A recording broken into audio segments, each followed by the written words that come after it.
আজকাল দেখছিস না তুই এত ভাইরাল হয়ে গেছিস। আর আমি যদি কপিতে না আসি কেউ এক কাপ চা পর্যন্ত নিয়ে আসবে না, এটা কি ঠিক? সবার পকেটই পয়সা থাকে। তুই হচ্ছিস আমাদের অফিসের ফেসবুক ভাইরাল বয়। আচ্ছা মানে তোর ভিউ আছে মোটামুটি 3 লাখ। আচ্ছা, আর মিলিয়ন বলো, 3 লাখটা বেশি বলছো। না না তোর বিলিয়ন তোর ইনকামটা আজকে কোথায় যাচ্ছে ভেবে দেখেছিস? না, আমার মাসে 10 কোটি ইনকাম আছে। তোকে তো দেখতে হবে না কমিটিকে। ছোট শাহরুখ খান। আর কেউ এইখানে কেউ কেউ 10 টাকা বার করবে না আমি যতক্ষণ না আসবো, ঠিক আছে? সকালে একটা চাও আসেনি আজকে, তুই নেই বলে অফিসে। ভাব মানে বুঝতে পারছেন কি অবস্থা আমাদের অফিসের ছেলেদের? আর এত ইনকাম করছে, মাসে মোটামুটি 20,000 25,000 একটা ছেলে ইনকাম করে নিয়ে যাচ্ছে, কিন্তু 10 টাকা বার করে না। আর রানা মোটামুটি মাসে 30,000। ও বাড়িতে মাটির তলায় কলসি কত হবে ইয়াসিনদা? 50 না? আচ্ছা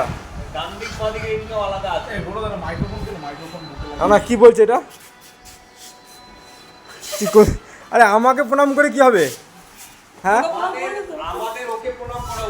হ্যাঁ, আমাদের ওকে প্রণাম করা উচিত। ও মাটির তলায় কলসি রাখা আছে ওর পয়সায়, তাই তো? না কলসির মধ্যে শুধু সোনার বিস্কুট, এই যে তিল করে যে কামাচ্ছে, নিজের প্রতি একটা টাকা খরচা করে না। সকালবেলায় জল দিয়ে মুড়ি দিয়ে খেয়ে নিচ্ছে, চিনিও নেয় না। আর বাইরে বেরিয়ে এক কাপ চাও কিনে খাবে না।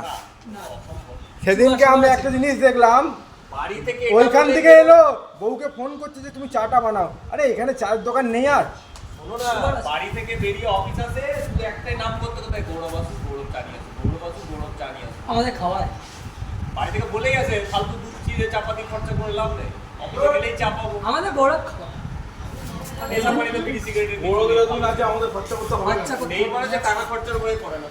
হ্যাঁ, ও একদম ও পয়সা খরচা করতে 10 টাকা খরচা করতে অনেক ভাবে।